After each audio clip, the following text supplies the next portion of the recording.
Review the Light. Today we're going to take a look at the new Olight H25 Wave headlamp. But before we do, really quick, if you haven't yet, go ahead and click this link right up here to subscribe to my YouTube channel. This one right up here to follow me on Facebook. And down in the description below, as soon as the complete review is finished, I'll be posting a link to that. That includes all the pictures and text and runtime graphs, beam shots, all that great stuff. All the details about the light will be in that full review, so be sure to check that out. And if it's not posted yet, be sure to check back because I'll be working on that. So the H25 is, I believe, an upgrade to the older H15 Wave headlamp that Olight had. This one, I'll put the box in the field of view here, has 800 lumens at 60 hours of runtime on maximum, so that's obviously not at the 800 lumens, that's at the lower levels. And it has IPX6, which if you're familiar with a lot of flashlights, a lot of them now are IPX8, which means they can handle submersion. This one is just, I believe IPX6 is it can handle jets of water. So you're not supposed to submerge it, but it can be splashed around a bit. And some ideas for applications here in pictorial form. Some of the data about the specifications here. So we have 800, 250, and 35 lumens. I'll be confirming that in my testing. I've already confirmed the 800 lumens. It definitely hits that for the high mode. And yeah, there's the Olight logo there, and this is the box. So you might notice this box is a little different than some of the others that I've reviewed by Olights recently. They seem to have been moving towards this clear packaging, which looks really nice. But this box is a more standard kind of cardboard type. But we'll open it up. I'm amazed to get this box open here. And I've already taken out the wall adapter, but that was right there. That's plugged into my wall already in preparation for the review. It comes with a user manual and a little brochure for some other Olight products. The user manual, I'll have a photo of this in the full review as well if you want to refer to it. However, unfortunately, it doesn't really describe the wave function in great detail, so you just kind of left to figure it out on your own. And I'll be doing my best to demonstrate that here in the my soft box that I do these videos in here. If it proves to be too cramped, I may demonstrate that further when I take it out back later. So bear with me if it's too cramped. But here's the light. It comes in this little blister pack here. The light comes with its own battery pack, and the batteries are already in here. This is I believe they say it's equivalent to a 5200 milliamp hour battery, so it's 4 18650 batteries in here. I believe at a voltage of 7.4 volts nominal voltage. So 4 18650 batteries, 2 in series, 2 in parallel, I believe is how this battery pack works. It's nice that they included that. And the light itself with the headband right here. Like I said, the charging adapter I already took out, and I'll pull that out in a moment when it's time to show that off. So I will start with the light. It's got a Cree XML2 emitter, I believe. Let me check that on the package really quick. Let's see here. Oh, it doesn't say on the front of the package. I'm pretty confident that's an XML2 emitter, but I'll of course confirm that in the full review. And it is the interesting thing about the Wave headlamp here is that it has these infrared sensors on either side. So the idea is that you can wave your hand in front of that and activate or turn off the light. And you can see it's in a heavily textured reflector, fairly shallow. So this is a pretty floody beam combined with the large die size of the XML emitter. On top here is the control button. No markings on the button, just that single button with the rubber cover. And then it also is made so that this part, the back, has this little pad here, and this is what will mount flat to your head. And then the front of it here is adjustable, so as your head remains motionless, you can adjust the angle here. It only goes downwards, so if you want the light to point up, you kind of have to position it kind of up on near the crown of your head, and then you can just angle it downwards into these angles. And if you look in there, it's kind of got these little quick stop gear mechanism kind of thing, so it clicks into one of a few positions and then just kind of remains there. So it won't wiggle around too much as you move around, but it doesn't take a lot of force if you want to push it into a different position there. So here's the headband. It's pretty standard style. It has one band around the sides and this kind of half band up over the top to provide support. I find this is the most comfortable kind, as opposed to the kind that just goes around the sides, because you don't have to have it quite so tight around the sides of your head, so you can wear it a lot longer than you would just the band that just goes around the side. So I'm glad to see that. And then here's the cord where it comes out of the flashlight part, and you can see it's got a pretty long cord here, and there's the adapter that goes into the battery box. So it's good it has that long cord, because this battery box is pretty hefty. Not the kind of thing that I'd want to wear on the back of my head. I think you probably could clip it to the back there if you had a desire to, but this is more likely to be the kind of thing that you're going to run down, maybe down the back of your shirt, run the cord down the back of your shirt, and then have this clipped onto maybe a back pocket or a belt, or if you've got your bag, like a backpack attached to yourself that you don't plan on taking off, then you could maybe have this in a backpack. But I think most likely I would run this down my back and have the battery pack in a back pocket or clipped to my belt, because the cord is long enough for that, and it's pretty substantial. So the battery box, you can see, has this pretty big clip on it. It's a very stiff clip. It's kind of even hard to bend with just one finger.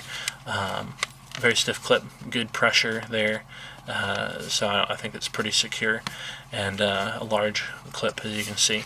And the box itself has got the Olight logo on it, and this little port here, so the end from the light just plugs right in like that, and then that's the connection there. So it doesn't screw in or anything, it's just a connection like that, and it's pretty firm, so just standard wiggling around isn't going to disconnect it. However, it will disconnect with a little bit of force pulling, so that may be an advantage or a disadvantage in different situations. You know, you might want the quick disconnect for certain things, you might not in others, but that's the way it is. So here is a fun feature of this battery box that I haven't seen in any other headlamp, but I'm really happy to see it here.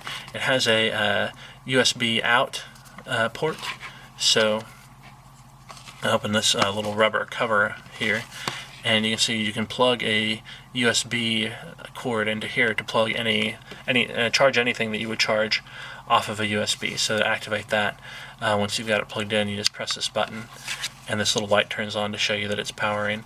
And this is also kind of a battery indicator here. This light is green right now because the light's fully charged. As the charge gets lower, it'll be yellow or red. So that's a nice feature. But this is really nice to be able to charge your portable devices, such like a cell phone or an iPod or other MP3 player, that kind of thing. You can charge it off of here. And this is a pretty substantial battery capacity. This is, like I said, 5,200 milliamp hours, compared to the standard cell phone battery. I want to say is more around, I don't even know. It's somewhere in the range of 200 to 600 milliamp hours, I would have to say. I'd have to look that up to be sure, but it's pretty, you can charge your cell phone quite a few times off of this, which is a very nice feature to have that extra battery power available. So even this battery box itself is a great device. So one more thing, the charging cable, I said I'd already taken that out, and I have. So I've got it plugged in here, and I will stretch the cord out to show you. This is the kind of box. On the other end of this box, there's a longer cable that runs from here down to the plug-in in my wall, but just a standard little power converter box. And the cable here, this is identical to the port on the end of the flashlight portion, you can see. So when you want to charge up the battery box, you just take the battery box's little port here, plug it in, and then this little light on this will be green either if the battery box isn't plugged in, or if it's fully charged. Once it is, if the batteries are depleted and you plug it in, then this little light will turn red to let you know that it's charging, and then green again when it's finished charging. So that's how that works. Alright, so we'll go ahead and connect the light here and demonstrate the user interface. As I said, if it proves too cramped in here, I believe they say it's got to be a few inches away when you wave it, but not too far away. So if it's too cramped in here, I'll do that when we move outside. But the light has 3 modes, so when I initially press this button, it comes on in high, then down to medium, then again to low, and then off. So I'm just clicking once to click through high, medium, low, and off. And as you can see, the beam here is looking kind of bluish tinted. That's just due to the white balance on my camera. It's actually pretty neutral to even maybe a warm tint, which is nice. I appreciate the warm tint, and you'll see that better outside. I'll have a better white balance set for the tint, and also you can check out the beam shots and the spectrum that I'll take in the full review. But for now, just believe me that it doesn't actually look this blue in real life. It's a pretty warmly tinted. So you can see there is that kind of soft hot spot at the center, and then as you move out, there's the flood region. Obviously, I'll move back a little bit so you can see that. So it does have a hot spot, but that hot spot increases in size pretty quickly as you back out. And so it is a fairly floody light, but not as floody as some headlamps that have the super shallow reflector and maybe even a diffuser over it. So it's kind of the floody end of the middle of the road between throw and flood for this headlamp. So that's where about where that stands. Then there's the wave function. So let's see if I'm set on the wave function right now or not. I'm not. So I'll turn it on. Okay, so right now I have the wave function turned off. You can turn it on and off by holding down on the switch for a couple seconds, and you can see it blinked there when I did that. So now that should mean the wave function is turned on. So if I move my hand across it, maybe I'm too close to it here. We'll see. I'll try and turn it back the other way. See if I'm back on. There we go. Got it to work. So it's a little difficult in the cramped quarters of my softbox here, but you can get the idea. So I'll even take my finger off the switch. Here we go. You kind of have to get a feel for the speed, but the waving just turns it off and on here, as you can see. I'm not pressing the button, I'm just waving my hand in front of it. So sometimes if I go too fast or too slow, or if I'm moving the light while I'm waving, then it turns off and back on, or on and back off immediately. So it kind of takes some practice to get a feel for it. And also, like I said, in these cramped conditions, it doesn't work as well as it's going to outside. So I'll demonstrate that more out there.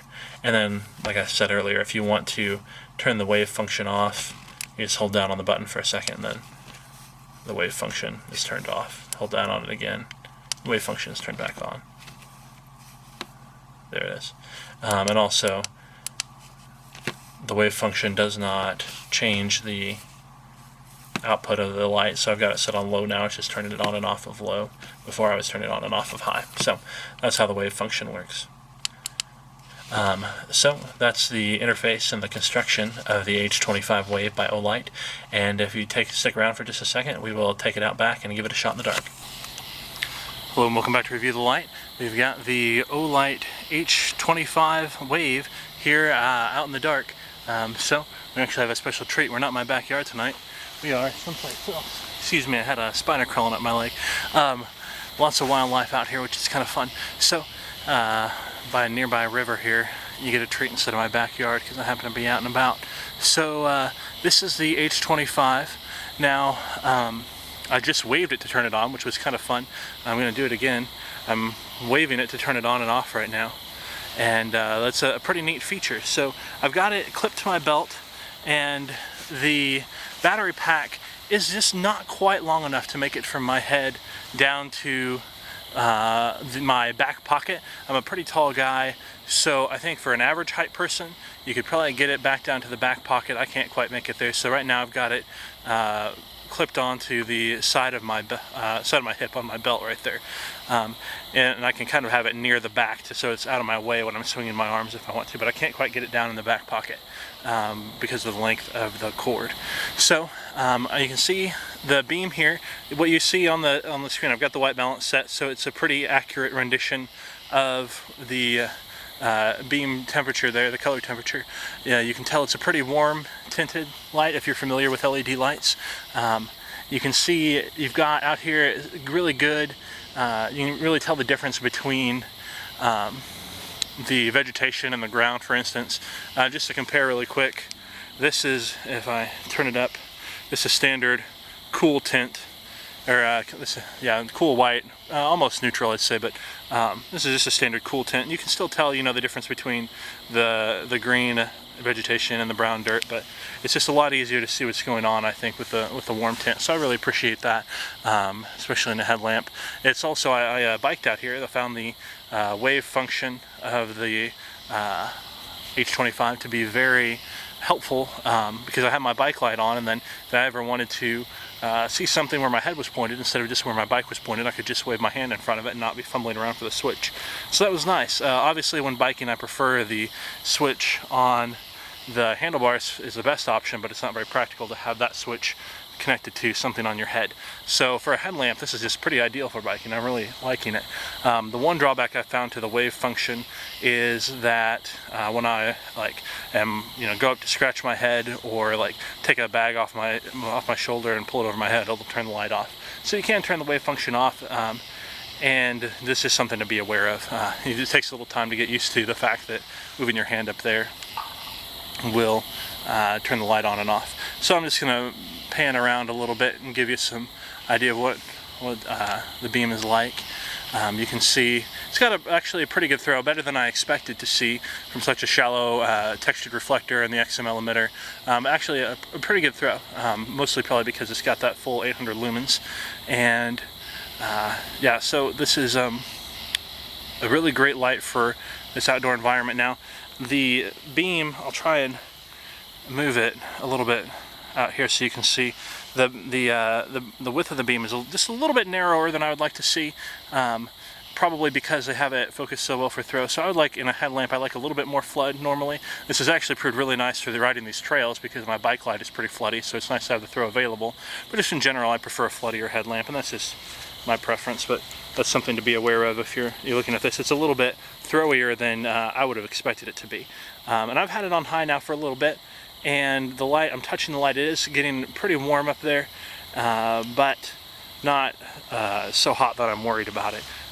Now 800 lumens in that little body, I don't know if I would want to keep it on high very long if I weren't moving on my bike. So I'm just going to go ahead and switch down to a lower mode. Here's the medium mode, and here's the low. And you can see, obviously not throwing this far, but if I have my hand out in front, you can get some good idea. So we've got the high, medium, low, off, and I'm doing that by clicking the switch. And then I set it back to high, and here I am. So I'll try and get this out here in front so you can watch me do the wave with it, because it's kind of hard to see in my light box there, but here I'm just going to wave in front. There, it turned off. Back on. It takes a little practice to get the distance. It's actually a lot easier on my head, because this felt pretty natural on my head. Now here when I'm actually looking at it, it's kind of taking a little bit of work, but yeah, it just feels a really natural wave. So I like the way that that's programmed. I think they did well with that. So this is the Olight H25 wave. Again, if you haven't yet subscribed to my channel, be sure to click this link right up here. Follow me on Facebook right up here, and as soon as this is completed, I'll be putting the link to the full review right down there in the description. So thanks, and have a great night.